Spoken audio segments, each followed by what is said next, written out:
చిన్ని పిల్లలు మరొక చిన్ని కథ.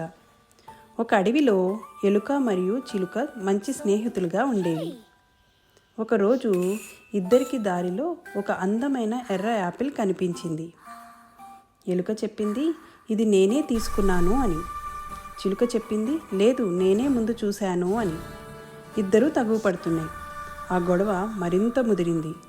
అలా ఆ గొడవ మధ్యలో చిలుక చేతి నుంచి యాపిల్ జారిపడి పగిలిపోయింది. అది చూసి ఎలుక మౌనంగా అయ్యింది.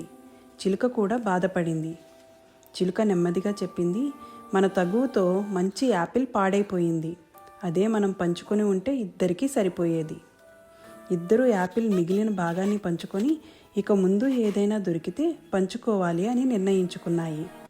దీనివల్ల మనకు తెలిసిన నీతి ఏంటంటే, స్నేహితుల మధ్య పంచుకోవడం గొడవ కన్నా చాలా మంచిది. దీనివల్ల స్నేహం మరింత బలపడుతుంది.